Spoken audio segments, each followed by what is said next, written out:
So Cam Newton, he's been real strong on his takes about the SEC still being dominant. The Big Ten still being little brother to the SEC, and talking about how nobody wants to watch an Ohio State game versus Iowa, or a Michigan game versus, USC. He's like, oh, everybody still wants to watch Florida and Florida State, which is true. Everybody still wants to watch those teams in the SEC. Like, you see the fan bases. I would say more in the SEC, fan bases show up more, I would say, in a sense. Like Big Ten, you might have Wisconsin, Nebraska, Ohio State, Michigan. Those four really show up every weekend, no matter what.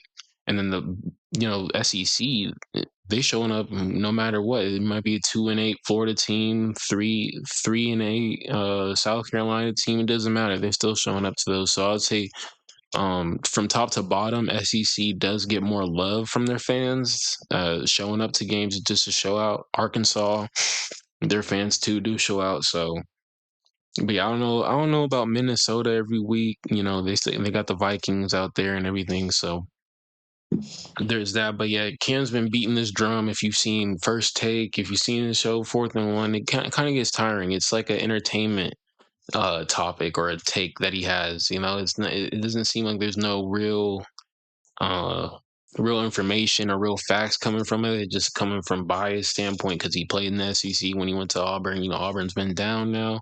Auburn shows up every week too. So, but I would say now with this NIL era and the past few championships is looking different. You got to recognize the Big Ten is coming. And I would say the SEC now in today's college football era, they can't. I don't know if they have the donors or the boosters like the Big Ten does. Michigan has a lot. Cal I know is in the ACC, but it's on the it's on the West Coast. Cal has a lot of boosters and donors that are millionaires, billionaires, so they could become something if they pour into their program, if their boosters do. But I don't know about Alabama and all these other programs if they can last the next 10 years in today's college football. Because if you're paying players, how many times is Alabama going to do that with a 9-4 or 9-3? If you're producing that on the field every year. So it'll be interesting to see how the SEC can compete with some of these other Big Ten teams. My team's USC, and we don't care. LSU just spent $40 million on their roster, but can they do that every year? So it will be a sight to see when all this is, going on, and if it's all said and done, if Trump wants to step in and fix it, or if they want to implement that $20 million rule where it's like, hey, you can only spend 20 mil on your roster or whatever. Because I thought that affected Texas Tech when they paid their softball pitcher like $1 million and everything like that. So we'll get into see what Cam's talking about because him and Stephen A. been beating this SEC drum, and so hopefully he came to his senses in this video and kind of realized there is a even level playing field with both teams. So I wouldn't call it no favorite yet, but the Big Ten is getting. I would say it's like that now. You know what I'm saying? You can't just pass over it, or you can't just if you're in the South just say ha ha ha the North and still cry about things happened 100 years ago and all that stuff. But hope y'all having a great day. Make sure you like and subscribe. We're gonna get into this video. I said what all the YouTubers say. I'm not supposed to say it, but yes, sir. Thank you, Cam. My bad. If y'all gonna joke about my hold on. Joke to about game my the system. 3 years after it's losing bad. 10 of I know. 12 teams, the I'm borrowing Pac-12 is these. back. Oregon State and Wazoo, they stayed, but now they're bringing in 6 new programs in 2026. The real story isn't who joined, it's how they hacked their schedule. This year's Pac-12 schedule might be the smartest format in college football. 8 teams, 7-game round robin. Then a flex. Press pause right there. Now you got my attention. Why? Pac-12 trying to make some noise. So maybe the Big 12, SEC, ACC, and the Big 10 need to kind of take heed. Because a flex game, what would that do? Now, I understand the circumstances that we in college football. You got to break that down for me. I don't know what y'all mean by a flex game. Okay, like is that an out of conference game? Is that just a plus game? What is this? preseason game. What are we calling this? What is this? I'm speaking only from a fan. Do I have SEC bias? Absolutely. Now let's hear me out. The flex game is interesting to me. Damn, no bias, man. You just gotta keep it even killed. Because as a fan, I would appreciate this. I get it though. To have an outer conference game that will be flexed. Why is this beneficial? For teams like Ole Miss, teams like Texas, teams like Notre Dame, teams that are right on the cusp of the playoffs. Y'all fans be eating this up too, huh? Y'all Cam fans be eating all this up. Ooh. They may have had a good Cam.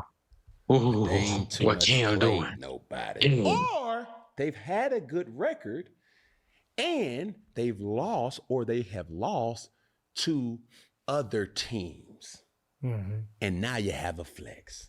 Now, if you keep playing that video, Peggy, the thing that's going to stick out to me is now people can get a better understanding of the landscape of college football. Press play. Then a flex week, a bonus game at the end of the season based entirely on the specific matchup the conference wants. And here's where it gets interesting. As we know, most playoff spots are locked up by the Power 4 conferences. Everyone else, they're fighting for that final spot. So if the Pac-12 has an undefeated team or even just a one-loss team, they press pause right there, Peggy. I've been ready. For real, we all have. We're turning it up. Shout out Disneyland, man. To light speed, cause we're the heroes, and we came to play.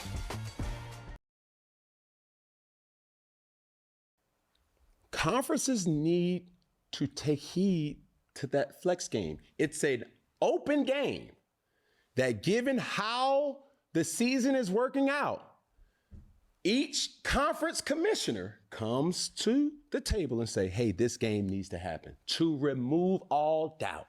I like that. Some people are looking at it and saying like, hey, if we have a Pac-12 team that's 11-1 or is undefeated, that flex game, it will behoove them to play a more easy, lighter game to pad their stats. Yeah. Well, what if you have a team that is right on the cusp that may have had an early season loss? They need to play a stronger team. They need to play do you understand what I'm saying? Yeah. If the SEC does that and their showcase matchup is the ACC or the Big 10 or the Big 12, that's something that people will get behind, and it's good for the game. Yeah. And that can help boost, I guess, their ranking or polling too, because honestly, if I'm a 6 seed and I'm like, bro, I want to at least try to get up to a 3 seed or more, that seeding does help a lot of times. We can treat it like a play-in game. Yeah, for sure. Because I feel like as a fan of college football, we are not putting the onus of strength of schedule as it once was geared and based off of. Okay. Feel what I'm saying? Now, I mean, I think we do, but it's just so much going into the playoff that it doesn't, it draws some factors into your schedule and everything, because out of conference probably doesn't mean as much now with, the Big 12. Well, with just the Big 12, I would say, college football playoff. But going to the point that I really want people to understand too as well. Protect the record, boost the resume, or match up two of the top teams against each other and guarantee that the winner of that matchup gets a massive late boost. In that case, it could guarantee them a playoff spot. And that playoff spot is worth a lot more than just exposure, because every playoff team you get equals real money. $4 million for just making it, another $4 million for the quarterfinals, $6 million for the semis, and for the ultimate redemption story, $6 million if they make it to the... It's no Cinderella stories in football. So just merely getting to the playoffs will be good business for the whole conference. Does that make sense to you? That is true. All right. Now, while we're at But that's depending on what conference it is. Correct. Yes. Because James Madison received $4 million and the rest of the conference dispersed the $4 million. Yeah. We're trying to get to why you think the SEC is dead though, homie. See where you got Notre Dame. I don't like it. I want Notre Dame. I want the Big Ten. I want the Big 12 to play a strength of schedule like the SEC. Now. Oh. Now. Now. Let this start. No, let's just put them in different conferences and just let's just do the SEC and just let them play conference game, right, Cam? That's your thing. Just let Big 10 teams go across and play ACC teams, and then Big 12 teams because it's not strength. Like, what are you? Like, come on, bro. That's just so biased, bro. Like, that's so the controversies. dumb. Because some would say, Cam, you're delusional. Yeah. The SEC is dead. Funny guy. Funny guy. Now he's making up narratives because no one really said the SEC is dead. That's just like an online person, trying to get a narrative out there. Still a narrative, but it's not true. SEC isn't dead, but understand a troll, the if SEC you will. is only dead because of the likes of the transfer portal, NIL, and also the playoff format.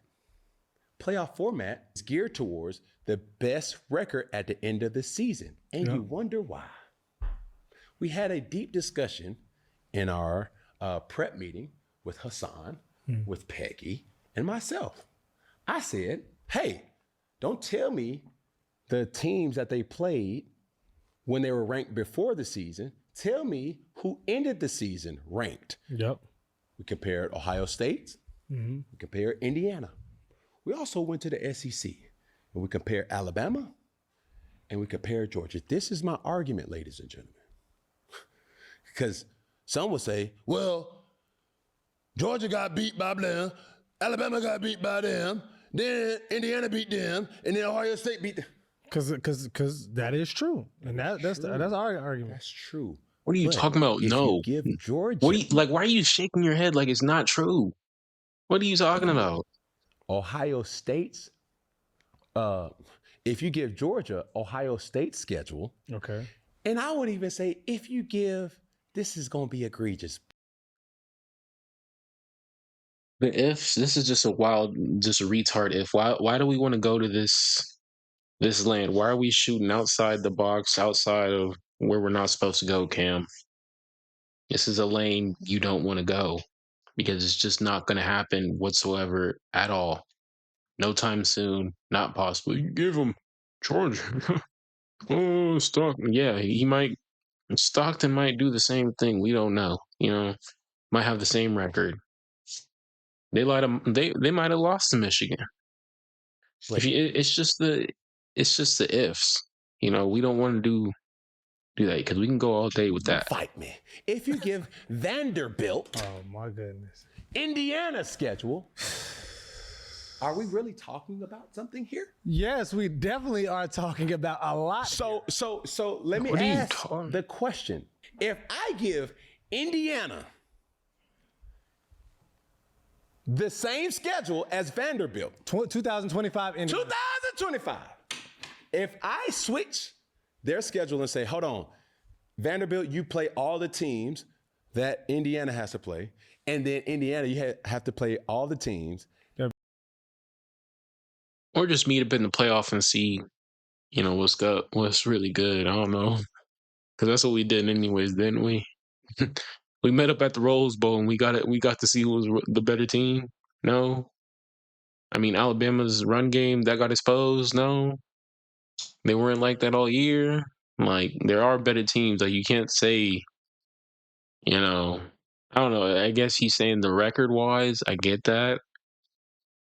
But still, you're playing the ifs and buts of the game of, like, this is every given Sunday, every given Saturday. So it's like, can't do this. Can't do this, Vanderbilt Cam. have to play that same order of teams. Will Indiana still be the national? Yes, Indiana will still be because because when it mattered, they win. And bro, oh my goodness. And when we saying about the SEC, this is the thing. Oh, they met up in the playoff. What more? Ooh, you look like one of them people right now. About the SEC Don't want to right hear. here. Don't want to hear the facts, bro. You look like one of them people. Just want to hear your own opinion. Gotta hear the facts too. Cam included, always says it's the toughest strength of schedule. Since the NIL, all of that old school powerhouse SEC hogwash is not real anymore. You don't have all of the talent in one conference. It is spread it. So that means the strength of the schedule is not as strong as A couple of Georgia players went to Colorado this year. You know, a lot of people. You know, you get it. Like SEC kids are transferring out to go to Big 10 schools, Big 12 schools. It ain't the same. Big 12 got money too. We gotta remember this. Texas Tech, UCF might have some people, some donors. We don't know. You know, as it is. And what we are seeing in the playoffs, that the SEC I mean, does we not could reign know, supreme in college football. So it comes down to this. As we are very adamant about our college sports, primarily college football, what needs to be inserted in college football is showcase matchups, outside conference showcase matchups, sure. Not just bowl games. I'm talking about meaningful games, good on good, early in the season. And I really don't even think that the first game of the season is a true depiction of a team being at their peak. I think it should be in the middle of the season. Thank you. Anything else, Peggy? Man, nah, We're gonna add a finger then. Oh, I gotta agree with that because USC they won play Notre Dame week 0, and look what that got them without a game, without even a rivalry. So I'm here just waiting on the Oregon, see what we do. But let me know what y'all think of Cam's takes. Was he tripping or was he spitting facts? Is you riding or is you not?